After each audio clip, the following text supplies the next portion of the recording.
Hi, my name is Ron Talbot. I'm the lead for the photography programs and a senior professor of art. I came here, this May will be 35 years ago. It's sort of hard to believe. Ski's going, oh boy, a long time. It doesn't seem like that long, but you know, at the time I came, Dr. Woodbury was an incoming president, and right about that time they were forming the foundation. I don't know exactly the date, if it was 1983 or 84 or something. 85.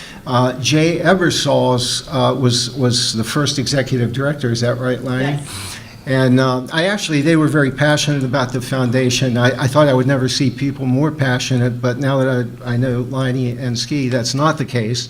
They are even more passionate. But even in those early days, when they were starting the foundation going, I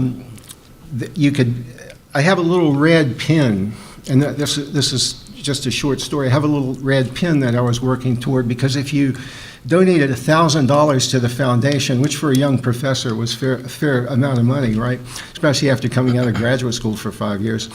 Then you got this little red pin with a red jewel, or actually a red jewel and a gold pin, and you were a fellow of the HACC Foundation. Have you ever heard of that before? And so I have been wearing that periodically and still wear it, and especially once in a while when I go to church, because you know you have the suit on and everything, so you put the little red pin. And just recently, as you all know, the Plowski donation to our photography programs of $100,000. So that my $1,000 just got 100 times increased. You know, that it all goes to our students. The Activities Fund for Excellence, I think maybe the best way, that's $20,000 over 10 years. And I'll just give you a couple examples of how that can help. I just remember as a photography student myself that, you know, I was passionate about photography. But until you see original work, until you meet people that are really outstanding in your field, you can't appreciate it fully. And that's also true with our students. You know, they come in and they're passionate. And I just walked out of a class just a few minutes ago in History and Aesthetics of Photography, and we talked about a great photographer named Edward Muybridge. And Muybridge did great landscapes with huge view cameras and climbed to the top of mountains in Yosemite and made these amazing landscapes in the 1860s, and went on in the 1880s to work at the University of Pennsylvania on motion studies. He was the first photographer to be able to stop motion successfully and prove that when a horse galloped, all hooves are off the ground at the same time, right? And he influenced many people. That great photographer influenced many people. So with these funds, with this Activities Fund for Excellence, I can take my students next year or the year after, and we can go to the University of, we can go to the Philadelphia Museum of Art, and I can get them interested as they see where Rocky climbed the stairs and did this and everything, right? And we can go in and I can get into the archives because I have a connection there. And these funds will enable them to see original works by these masterpieces of these masters of photography. And also we can go see how Muybridge influenced Marcel Duchamp, the great painter. And you guys are probably familiar with the painting Nude Descending a Staircase, which is one of the formative paintings in modern art. That was influenced by Muybridge's studies, right? Another example that we'll use this fund for is I have a friend, Rob Gibson, who's the chief. He's headquartered in Gettysburg. He's the chief photographer for the History Channel. And on all these History Channel productions, the Gettysburg movie, anything that deals with the wet plate collodion process, which is what they used in the Civil War, he is the expert. And he has a studio in Gettysburg. So with these funds, I'll have enough money that he can close his studio for a couple hours. We can take our students up, and he could see they can see the whole wet plate collodion process demonstrated by somebody that they see on television. So I could just go on and on as far as the Activities Fund, and you can see how that will enrich our students. Ron, thank Another you. fund that we have is the Equipment Fund for Excellence, and an example of how that will be used, that's $26,000 over 10 years. is we're in the process of launching researching and launching a video course to go along with our other 10 photography courses. And that will enable us to purchase some equipment and some accessories that students themselves would not be able to afford on their own and enrich their experience, in the course. So the foundation has been near and dear to my heart, to the photography students. You've done so many things. You've given us money to improve our digital photography lab. There's 3 different scholarships since I've been here that have been started by former students of mine, one of whom was the wife of the first director of the HACC Foundation, Eleanor Ebersol, Jay's wife. Thank you so much, and you help so many people. You impact lives, and we are pursuing excellence, and I know you are too.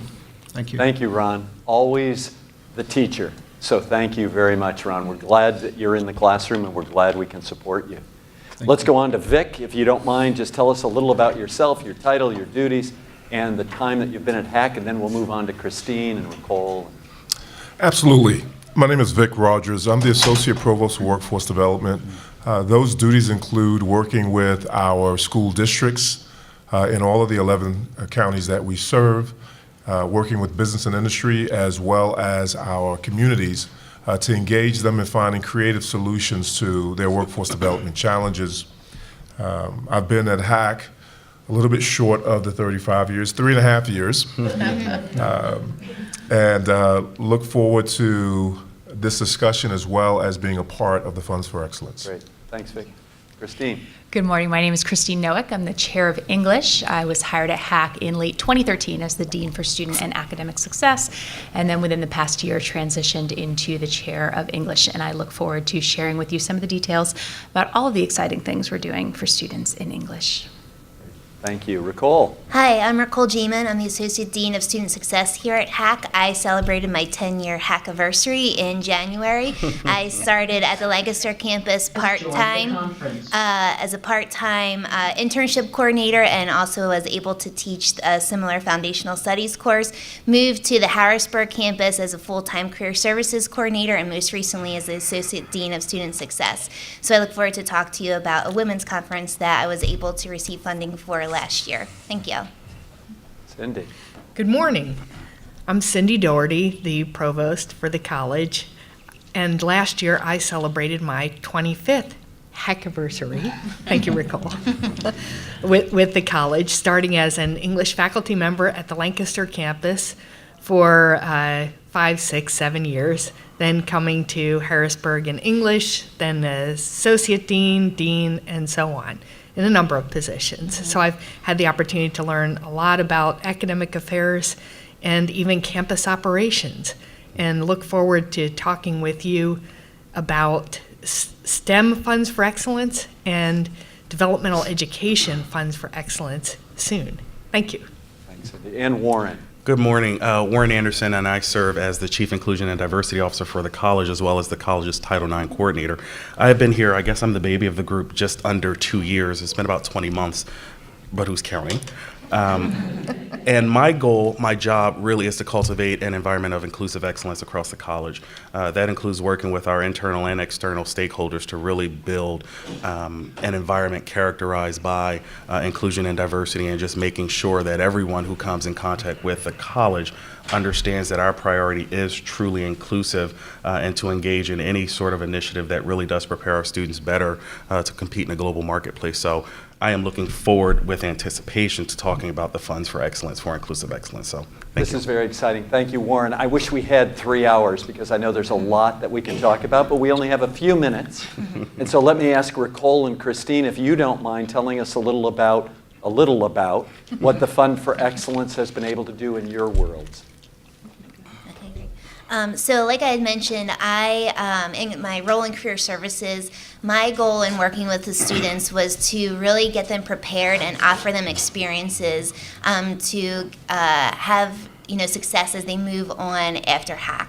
So I put in an application for a women's conference, and we were able to receive funding for that. And that day was just great. We had over 50 students attend the conference, along with HACC faculty and staff attend as well. We had a keynote speaker that was very moving and personal and honest to really set the tone for the day. And throughout the day, we were able to have breakout sessions, which included opportunities for students to learn about how your body posture and body language relays leadership to employers. That was really cool. Students were able to talk to professionals and really learn about the whole work-life balance, as they move forward and have families, or some of them even did have families. So it was a really great day. We offered networking opportunities. We offered a lunch for them. The best part of the day at the end was talking to 2 returning adult students who were from the Lancaster campus who said that they had never attended a professional conference before. So they were so excited about the day and what it had to offer to them. So that really kind of gave me reassurance that it was so beneficial for the students to be a part of the opportunity, and it was so beneficial for the foundation, and appreciated the foundation to support that opportunity. 2 things I'd like to highlight for you are our adjunct research proposals and the Integrated Reading and Writing Conference. I'll start with the latter. The Integrated Reading and Writing Conference is an opportunity for educators across our region to come together to talk about what is really a cutting-edge pedagogy that we're using here at HACC, the integration of reading and writing into one course. You may be familiar with the traditional trajectory of developmental education, whereby we separate reading and writing and teach those skills as discrete entities. However, you know yourselves as learners, the interrelationship between reading and writing cannot be underestimated. It is a significant driver of our development in literacy and our long-term academic functioning. So here at HACC, we take an approach whereby we integrate reading and writing, and we are a participant in national research around that pedagogy, and we'll be hosting a conference for our colleagues across the region in another month right here at the campus in Harrisburg. It's the first time that we've hosted a symposium such as this one. So we look forward to bringing together these diverse voices to talk about the integration of reading and writing as a cutting-edge pedagogy. The other thing is our adjunct research proposal process, which was generously supported by the HACC Foundation. So we are operating in the English department under a framework of equity. Community college exists for the sake of equity and parity. And in our department, we're taking a very close look at how we support equity in our curriculum, for example. Whose voices are represented in our curriculum, in the materials we select for students? How are those materials accessed, and by whom? Are all of our materials accessible? So we took a comprehensive look at every textbook in the English department, which was no small feat. Whose voices are reflected in our governance processes? The English department had no pathway for adjunct faculty to vote, despite the fact that 70% of our courses are deployed by adjunct faculty, and whose contributions are valued. And this is where we deployed the adjunct research process, whereby adjunct faculty could apply for funds to support the research that they are doing, or that they would be willing to do, that support student success and development of our curriculum. So we were able to fund 5 adjunct faculty in research directly related to student success in the English department and the advancing of equity within our curriculum. Great. Thank you both. Now for Warren, Cindy, and Vic, if you wouldn't mind telling us about what project or initiative these funds will be able to help you implement in your work. So for inclusion and diversity, this is exciting because we're already recognized nationally for the work that we do around inclusion and diversity. These funds are going to allow us to really establish a cornerstone for the college that really brings in external and internal constituents to really catapult us in the realm of cultural development. That means allowing students a space to come in and develop and talk about and engage in transformative experiences that are really going to set them apart post-HACC. It'll also allow faculty and staff an opportunity to come and engage in ways that we currently don't do. When we start thinking about where we are with inclusion and diversity, we're a year and a half in to this big thing that we're doing, and we are already light years ahead of where some of my colleagues are across the country, and they're putting in substantial monies to do what we're doing simply by having the collaboration that we have across the college already. With our partners out in the community, having a space to really engage with the largest higher education institution provider in the region around diversity and inclusion is really going to allow us to establish a place where students early on in the educational pipeline, and kindergarten, first, second grade, realistically see HACC as a viable option for them. Our communities are getting more and more diverse, and if we can utilize that to ensure that we're breaking down every single barrier for anyone who sees themselves in higher education here at HACC, that really is just going to help through all the other areas of the strategic plan, from sustainability to academic and student success. And we really do see, by setting up a Center for Inclusive Excellence, a way to ingrain inclusion and diversity in every single aspect of the college. So that's really where we're going. Thank you, Warren. Cindy? So I'd like to talk to you about two projects for two separate funds. One is the digital microscope that we are proposing for the STEM Funds for Excellence. Currently, in our biology classes, our students are using the same compound microscopes you used. And so we want to upgrade to current technology so that students are prepared when they go out into the workforce, working in labs, that they are familiar with the technology that is being used. But perhaps more importantly, it provides very realistic and highly detailed views that they are able to save and download, replay, review, that we also believe will contribute to student success.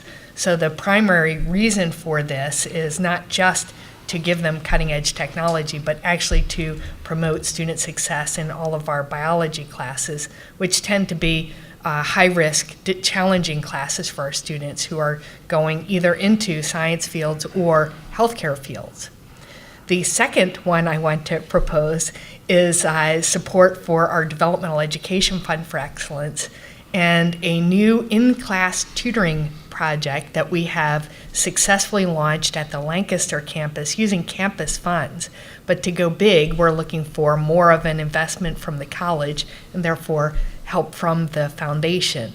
So far, this has embedded tutors into basic English and math classes, where during the hands-on activity component of the class, the tutor works with the faculty member in advance to help with the activities that the students are doing. So it's somebody is working with those student groups throughout their class time together. But more than that, then they'll walk them over to the learning center, and that same person is able to engage with the student outside of class for tutoring help. What we've learned through research is that students tend not to be seeking help. When they come here, they want to take their classes, get what they need, go home. They have jobs, they have family, they're busy people. And so by putting the help right in the classroom, it makes that connection with the person that they're familiar with, and then they feel comfortable with going and using that extra time out of class in the Learning Center.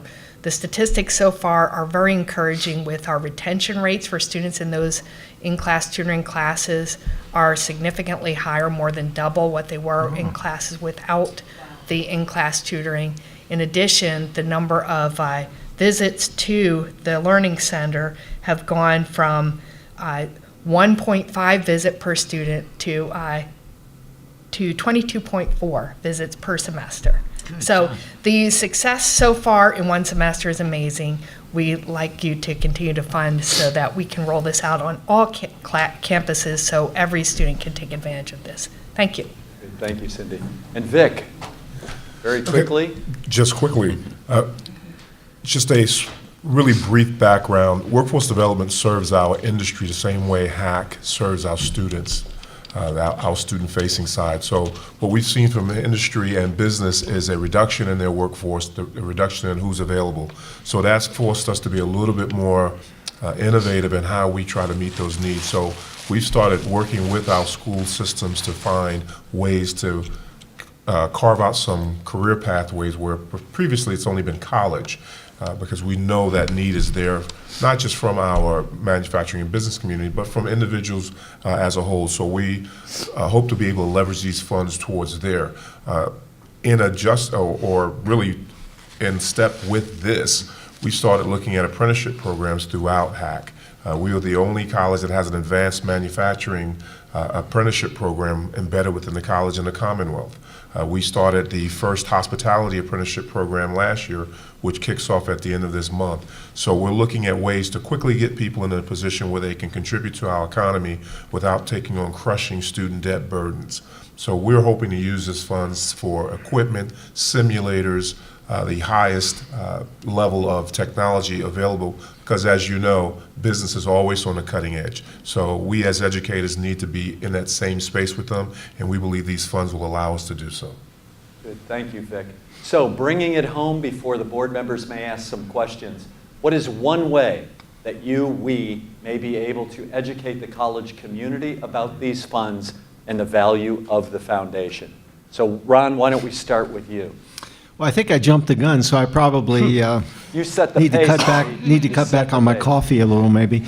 But it truly is enriching. The activities funds, the opportunities that brings to students for various activities. It really makes photography come alive. It makes art come alive. And I gave you a couple examples already. I know we're kind of tight on time. The fund for the equipment fund. For excellence is an obvious important thing for us, because there are capital funds available, but of course they're limited. They have to be divided up among the whole college, and this will enable us to augment those. Photography is not available or is not eligible for Perkins funds now, so this is a tremendous asset for us to stay current and to sort of ride that wave of the digital tsunami. And how do you think we can get the word out, Ron, among your peers and within the college community? In what sense get the word out, sir? Let others know about these funds or funds like this that they could create to help their program. Yeah, that's a great idea. Well, I know the foundation, we have a lot of good people here that are going to do that. I'm certainly going to talk it up with all my friends. We've made many connections. Photography program has a variety of people that are taking courses like chief surgeons, theologians, people that are in the business, successful entrepreneurs, and so we definitely will do our part to try to enrich these funds. We appreciate everything that you guys can do. Thank you, Ron. Vic? Well, I think the key for me is to work with our campus leaders and the team to identify if we're talking about an opportunity for our business community to be engaged and to give back. And they have a very self-serving look at this because they really want these workers. So their ability to help move this fund forward through donations and really with a vision on how they'd like to see us utilize this cutting-edge technology, as I mentioned, would be important and appropriate. So I look forward to having that conversation with that team. Good, thank you. Christine, how can we educate the college community? Speaking from my disciplinary expertise as a rhetorician, I will tell you that it comes down to clarity of message. Dr. Doherty will tell a story about a conversation that we had during the election when we were talking about clarity of message and vision, and I asked her, tell me the slogan of X political party candidate, and tell me the slogan of Y political candidate. Clarity of message wins the day every time. So I think to encourage people to use these funds and the use of it and how it is so beneficial. So two key words that are coming to my mind are the students' opportunities and their experiences. To offer these while they're here at HACC and to know that there are these funds available to give these students these opportunities and experiences while they're here before they go that they may not have ever had before, I think is so special and unique. And to share these opportunities with, we have employers coming to campus to attend job fairs. That's a great way to get the information to students. But as far as our community in meetings and just talking about the benefits that we can give to our students and encourage them, if you have an idea and talking, hey, did you know you could, pursue that idea with use of HACC Foundation funds? I think just really spreading the word and letting them know that it can be done is really important. I like to suggest 3 means for promoting these opportunities. One is our enhanced department web pages, which would get the word out to prospective students about the cool things that are happening in all of our academic programs. So perhaps some photographs in the art web page, Ron. Second, the skigram that can talk about the successes of the in-class tutoring program with statistics that I'm not reading accurately to you today, that would be able to show the success of a small-scale pilot to generate interest and investment in a larger-scale venture. And the third would be the HACC Foundation Focus to report back to Foundation members on the successes of the investments that have already been made, with an ask for perhaps additional investments to continue to supporting the good work of the college. Cindy, the provost, hit on one of the things I was going to talk about, but going back to what Christine said, on top of messaging, it really is about consistency. We were able to get a lot of the things that we were able to get done with inclusion and diversity because of the foundation. So every chance I get, every program we have, every initiative that we launch, we really do try to partner with the foundation and college advancement to ensure that we're getting that message out. We met last week to talk about strategic planning for minority student recruitment and retention, and we talked about the scholarships for prospective minority students coming on board. At every chance we get, through strategic and operational initiatives, trying to get the consistent messaging out there that we have this tremendous resource that a lot of institutions don't have, and we need to do a better job of actually utilizing and reaching out to them to make sure they're aware of what we have going on, so that we can then turn around and try to market them, even outside of getting the funds. They have some tremendous resources that I don't think, I'm going to speak for me, and I'm getting better at, make sure that we reach out and partner with them, as opposed to just putting the onus on them to figure out how to best publicize what it is that they do. Thank you. Could we all just show them a little love and applaud, please?